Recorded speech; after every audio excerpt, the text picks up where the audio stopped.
قوم لوط پہ عذاب آیا، ہم جنس پرستی، مرد مردوں سے بدکاری کرتے۔ حضرت نوح نے سمجھایا کہ یہ کام درست فطرت کے خلاف ہے، یہ کام درست نہیں۔ جب انسان یہ کام کرتا ہے تو زمین اور آسمان کانپتے۔ اب میں کیسے کھول کے بتاؤں، میرے پاس اعداد و شمار ہیں کہ پاکستان کے اندر اس کام کی کیفیت کیا ہے، اور کس طرح کر کے لوگ، میں تو رونا روتا رہتا ہوں داڑھی کا۔ لوگ کئی دفعہ کہتے ہیں حضرت صاحب پہلے بھی آئے تھے تو داڑھی کی بات، پھر بھی آئے تو داڑھی کی بات، تو میں رونا روتا ہوں۔ اس لیے روتا ہوں کہ جو کلین شیو نوجوان ہوتا ہے وہ امرد کے حکم میں ہے، اس پر وہی حکم لگتا ہے جو عورت پہ لگتا ہے۔ اس کے ساتھ مرد کا اٹھنا بیٹھنا اسی طرح ناجائز ہے جس طرح عورت کے ساتھ۔ حضرت جنید بغدادی رحمت اللہ تعالیٰ علیہ کے سامنے ایک شخص نے کہا وہ کتنا خوبصورت نوجوان جا رہا ہے، تو آپ فرمانے لگے تو حافظ قرآن نہیں؟ کہا ہاں۔ فرمانے لگے جا اپنے حفظ کی خیر بنا۔ وہ شخص کہتا ہے میں نے اس بغیر داڑھی والے کلین شیپ نوجوان کو بری نظر سے دیکھا، مجھے قرآن پاک ہی بھول گیا، سارا قرآن پاک بھول گیا۔ اور کتنے سال میں دعائیں کرتا رہا، بیت اللہ کے طواف کرتا رہا، میں یاد بھی کرتا تو نہیں ہوتا۔ کیسے اب تو ہمارا نعت کہاں بیوٹی پارلر سے ہو کے آتا ہے، ہم کسی اور کو کیا پیغام دیں؟ وہ پیغام، وہ نظام، وہ طریقہ کار جس کا حکم تھا شریعت میں، قوم لوط پر عذاب آیا۔ صحیح بیٹھتے ہوں گے بچے جو موٹر سائیکلوں پہ بیٹھتے ہیں، لیکن میں نے، یہ درد ہے، میں نے گجرانوالہ کی سڑکوں پہ بچوں کو، نوجوانوں کو جو تماشے کرتے سرے عام دیکھا ہے تو مجھے ڈر لگتا ہے۔ اور کوئی روکنے والا نہیں، شغل ہو رہا ہے، ہنس رہے ہیں، اور سامنے عورتیں بھی ہے، سب ہو رہا ہے۔ کتنی تکلیف کی بات۔ حضرت نوح کی قوم یہ کام کرتی تھی، قرآن پاک نے بیان کیا ہے۔ حضرت نوح نے سمجھایا، فرمایا رب کریم نے تمہیں اپنی خواہش پوری کرنے کے لیے جائز طریقہ عطا فرمایا، عورتوں سے نکاح کرو، اور اس نکاح کی برکت سے جو اللہ تمہیں اولاد دے گا اس کو اللہ تبارک و تعالیٰ تمہارے لیے باعث بخشش بھی فرمائے گا۔ لیکن جب قوم نہ مانے تو جو قوم لوط کا عمل کرے اس کا علاج قرآن نے بیان فرمایا کہ آسمان سے پتھر برسیں گے، پتھر برسے، اور جن کے بڑے بڑے اچھے دماغ تھے ان کے دماغ چکنا چور کر دیے گئے، تباہ کر دیے گئے، ان کے دماغ زمین پر بچھاڑ دیا گیا۔ پڑھو کیا، بارک اللہ فی اہلک و مالک، کہا کرو اللہ تیرے مال میں بھی برکت عطا فرمائے اور تیری اولاد میں بھی برکت عطا فرمائے۔ تو یہ دعائیں تو نبی پاک صلی اللہ علیہ وسلم نے سکھائیں، اور اگر اللہ خیر فرمائے کسی عالم نے کہہ دیا ہے تو آپ اس طرح کر کے اس کا غلط مفہوم نہ لیں۔ کسی قاری صاحب نے، اور قاری صاحب کو شوق کوئی نہیں ہوتا پیسے اکٹھے کرنے کا، وہ تو کمیٹی والے کہتے ہیں نہ اکٹھے کیے تو چھٹی کرا دینی ہے، اس لیے وہ اکٹھے کر لیتے ہیں بیچارے کئی دفعہ اسپیکر کھول کے۔ تو اب وہ جو سن رہا ہے اس کا بھی پریشر بڑا ہوا ہے، کہتا ہے سون نہیں دیتا پہ بہن۔ تو بارک اللہ فی اہلک و مالک، اللہ تیرے اہل میں بھی برکت کرے، اللہ تیرے مال میں بھی۔ یعنی جب بھی تمہیں کوئی ہدیہ دے تو اس کے مال کے لیے بھی دعا کرو اور اس کی اولاد کے لیے بھی دعا کرو، یہ حضور نے ہمیں سکھایا۔ قرض ایک صحابی پہ بڑا چڑھ گیا تو حضرت عبداللہ ابن مسعود سے کہنے لگے قرضہ بڑا چڑھ گیا، فرمانے لگے تمہیں وہ دعا نہ سکھاؤں جو ہمیں نبی پاک نے سکھائی ہے؟ فرمایا اگر تمہارے اوپر پہاڑ کے برابر بھی قرضہ ہوگا تو اللہ تمہارے قرضے کا بندوبست فرما دے گا۔ اور مسئلہ یہ ہے دعائیں یاد کرنی پڑتی ہیں اور پڑھنی پڑتی ہیں، یاد کرنی پڑتی ہیں، اور ہم ہیں تعویذ پہ لگے ہوئے کہ کچھ لکھ کے دے دیں تاکہ باندھ لوں۔ دعا سکھائی نبی پاک نے، کیا فرمایا اللہم اکفنی بحلالک عن حرامک واغننی بفضلک عمن سواک۔ فرمایا یہ دعا مانگا کرو، اے اللہ مجھے کفایت کرنے والا رزق عطا فرما اور مجھے حرام سے بچا، اور مجھے اپنے فضل کے ساتھ دوسروں سے بے نیاز کر دے۔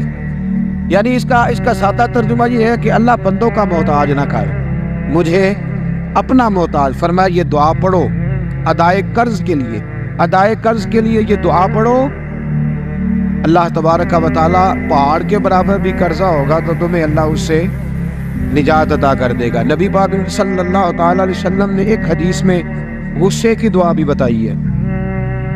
ایسے میرے خیال میں لوگوں کو غصہ نہیں آتا، آج کل غصہ نہیں آتا، لوگوں میں تکبر آ گیا ہے، اپنے سے چھوٹے پہ غصہ آتا ہے، اپنے سے تگڑے پہ کیوں نہیں آتا؟ جس آدمی نے گلی پہ خیرات مانگنے والے پہ غصہ کیا وہ SHO صاحب پہ کیوں نہیں کرتا؟ غصہ تو غصہ ہے نا، سب پہ ہونا چاہیے، لیکن بڑا سمجھدار غصہ ہے۔ غریب آدمی کو دیکھ کے غصہ آتا ہے، امیر آتا ہے تو غصہ نکل جاتا ہے۔ تو میں تو کہتا ہوں لوگوں کو غصہ، اگر تجھے غصہ آتا ہے تو مار دیوار کے ساتھ ٹکر تیرے غصے کی سمجھ آئے۔ یہ کس قسم کا غصہ ہے جو غریب پہ ہی ہاتھ اٹھا رہا ہے؟ تو خدا را خیال کر، غریبوں کے حق میں بڑا غصہ، مجبوروں کے حق میں بڑا غصہ، ماتحتوں پر۔ اور اگر چودھری صاحب آ جائے تو پھر بہانہ بنا لیتے، کہتے غصہ تو مجھے بڑا آیا سی، پھر میں کیا میرے گھر آیا ہے، پھر بہانہ بنا لیا۔ ایسے نہیں کرو۔ نبی پاک صلی اللہ علیہ وسلم نے دعا سکھائی بخاری میں، فرمایا جب غصہ آئے تو پڑھا کرو اعوذ باللہ من الشیطان، آتی ہے نا دعا ماشاءاللہ، اعوذ باللہ من الشیطان، جب غصہ آئے تو یہ والی دعا پڑھ لیا کر۔ نبی پاک علیہ الصلوۃ والسلام نے ارشاد فرمایا کہ جب تمہارے بھائی کو چھینک آئے نا تو چھینک آنے والے کو کہنا چاہیے الحمدللہ۔ چھینک آئے اس نے کیا کہنا ہے؟ یاد ہو جائے گا کیا کہنا ہے؟ الحمدللہ۔ اور جو سنے اس نے کہنا یرحمک اللہ، کیا کہنا ہے؟ یرحمک اللہ، اللہ تجھ پہ رحم کر، یہ پڑھنا ہے اس کو۔ حضرت عبداللہ بن مبارک رحمۃ اللہ تعالی علیہ نے دریا کے کنارے کھڑے تھے، کشتی سے اترے تھے ابھی اور وہیں کھڑے تھے، تو ایک آدمی دو چار لوگ کشتی میں کنارے سے آپ کے پاس سے گزرے، تو ایک کو چھینک آئی، اس نے کہا الحمدللہ۔ اب سنت ہے کہ جواب دو یرحمک اللہ، اللہ تیرے اوپر رحم فرما، جواب دینا تھا، لیکن وہ کشتی تیزی سے گزر گئی۔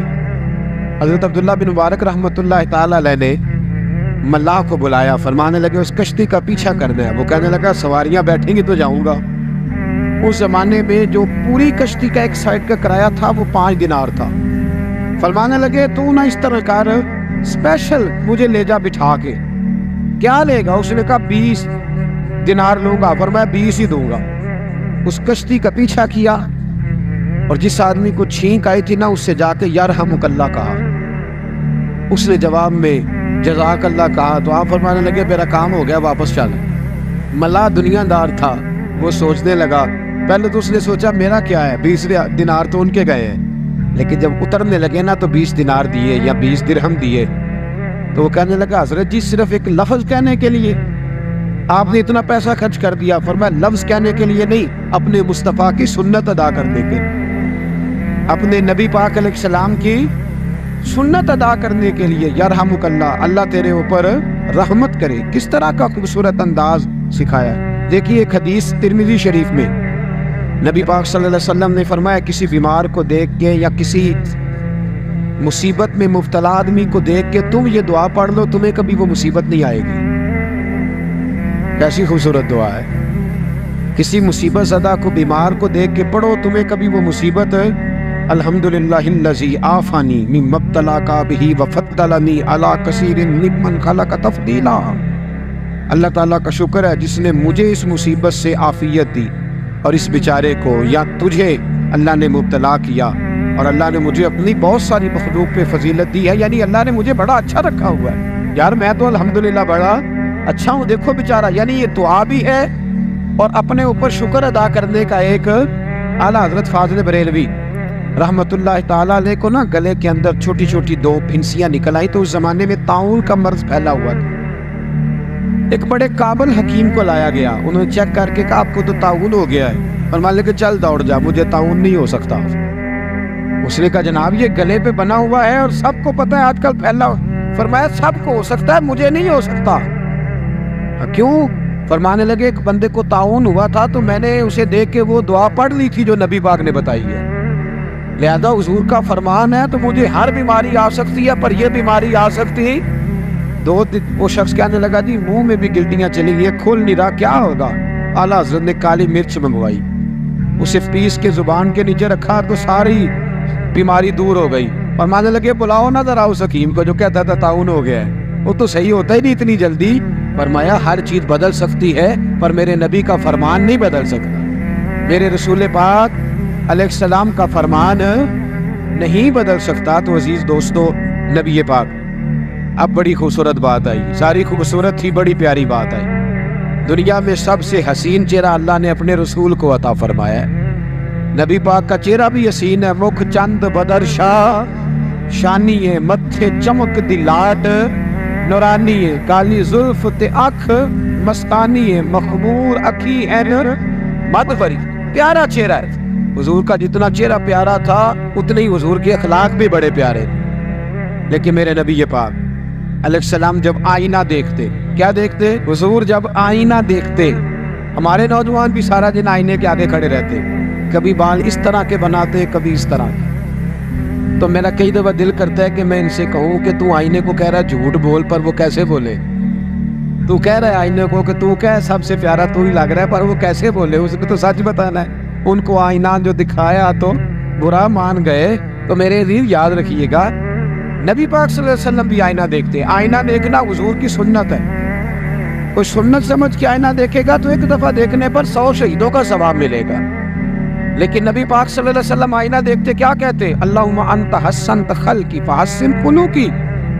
یا اللہ یہ دیکھیں حضور نے ہمیں سکھایا ہے یا اللہ جس طرح تو نے میری صورت اچھی بنائی ہے میری سیرت بھی اچھی بنا دے یہ ہمیں سکھانے کے لیے دعا یا اللہ جس طرح صورت اچھی بنائی ہے جس طرح تو کہتا ہے نا اس دفعہ اس وقت دیکھ لو کپڑوں پہ کوئی داغ نہیں تو دعا کیا کر باطن کے بھی اللہ داغ دور فرما دے یہ والا سارا معاملہ بھی ٹھیک ہو جائے تو آخر کی طرف آتا ہوں فرمایا جب کھانا کھانے لگو تو دعا مانگو اور ایک روایت میں فرمایا یہ دعا پڑھ لو کھانے میں زہر بھی ہوگا تو تم پہ اثر نہیں کرے گا کھانے پہ ایسے میں بڑی تکلیف سے کہتا ہوں کہ آج بھی ہمیں کہنا پڑتا ہے کہ بہت سارے لوگ ایسے ہیں جو ابھی بھی کھانے سے پہلے بسم اللہ نہیں پڑھتے یار بڑے افسوس کی بات نہیں بڑے افسوس حضور نے دعا سکھائی میں یہ دعا پڑھو گے تو زہر بھی ہوگا تو اثر نہیں کرے گا بسم اللہ الذی لا یضر مع اسمہ شیء فی الارض ولا فی السماء یا حی یا قیوم